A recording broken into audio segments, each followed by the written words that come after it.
What's up, guys? We're back with another quick MMA update. We'll start this one off with Paddy posting to Instagram announcing his marriage to his longtime girlfriend Laura. They got married in a really big castle in England. So if you guys want to check out some of the videos and footage from that, there's a link down below.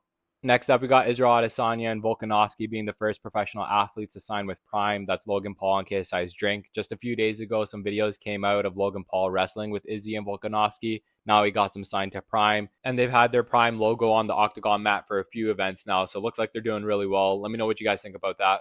Next up, we got Dana White talking about the Tyson Fury and Jon Jones matchup again. He wasn't really asked about it this time. He brought it up himself, so here's what he had to say about it.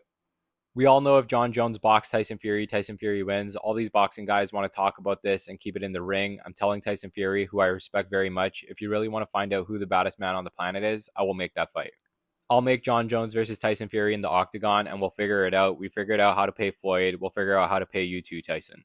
He goes on to say the offer's out there if you want to do it in the UFC. I know he was messing around with MMA for a little while there. Let's do it. Let's answer the question. But these guys aren't boxing. You want the title of the baddest man on the planet? Let's do it. I'm in. Then we got Jake Paul chiming in on the situation. He's signed to PFL along with Francis Ngannou, so kind of standing up for him over here. So here's what he tweeted.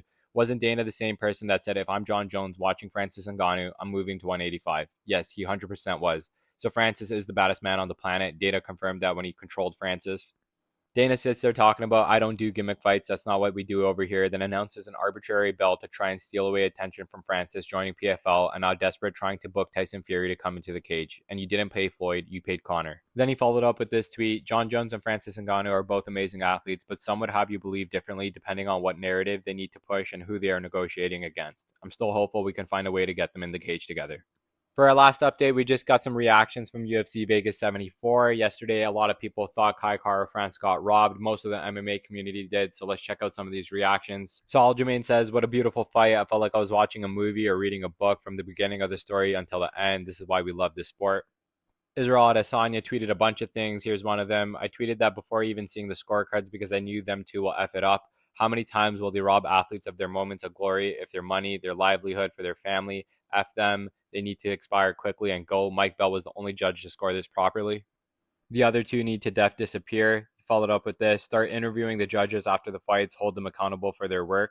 Ariel Helwani agrees with that tweet from Adesanya. Here's what he commented. Been saying this for years. Everyone in the sport has to face the music except the ones with the most power. Insane. Only in combat sports do the officials get to escape with no accountability. Just explain your thought process. Let's start there. He also tweeted this here. I have Kai Kara-France winning that fight. What a performance from him. 4-1 at worst, 3-2. Oh man, I don't agree with that decision at all. Kai Kara-France won that in my humble opinion. Kai also responded himself saying, who's worse, UFC judges or NRL refs? Bilal Muhammad seemed to be one of the few guys in MMA that thought it was a close fight and it wasn't as big of a robbery as the rest of the community thought. Here's what he tweeted.